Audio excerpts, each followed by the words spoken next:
4 নম্বরে হলো ওয়াল মান্নান। ওয়াল মান্নান মানে মানুষের উপকার করে উপকারের খোটা দেওয়া।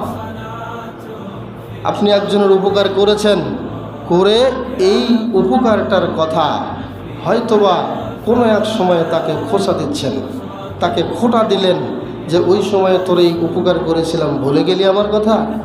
এই যে একটা খোটা দেওয়া, এই খোটা দেওয়ার সাথে সাথেই বিশ্বকবি বলেছেন আল্লাহর রাগের পাত্র হয়ে গেল, এর সাথে আল্লাহ কথা বলবেন না, এর নাফাক হয়ে গেল, এর সাথে আল্লাহ পবিত্র করবেন না, তাকে তার দিকে তাকাবেন না, তার জন্য যন্ত্রণাদায়ক শাস্তির ব্যবস্থা আছে। বলেন নাউজুবিল্লাহ। দান করেছেন, দান করে বড় বড় কথা বলতেছেন আমি দান করেছি, অথচ কোথায় দান করেছেন?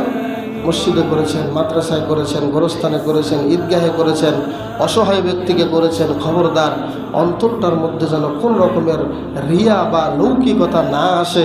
তবে হ্যাঁ, কিছু কিছু নেমক হারামের সাথে কিছু কিছু বেঈমানের সামনে কিছু কথা কিন্তু উল্লেখ করতেই হয়, হয় না এরকম? সেটা ভিন্ন কথা, সেটা ভিন্ন কথা। এক সময়ে মানুষের হাত থেকে কিছু না নিলে তার রুচি চলতো না, কিন্তু এখন কেমনে জানি বড় হয়ে গিয়েছে। যাওয়ার পরে যেই লোকগুলোর সাহায্যে সে চলতো, ওই লোকগুলোকে আর বেল দেয় না, যেটা আমি বাংলা ভাষায় বললাম। ওই লোকগুলোকে আর কোনো পাত্তাই দেয় না, তাদেরকে দেখলে, সামনে দেখলে সালামও দেয় না, এমন বেয়াদবি কিছু আচরণ করে।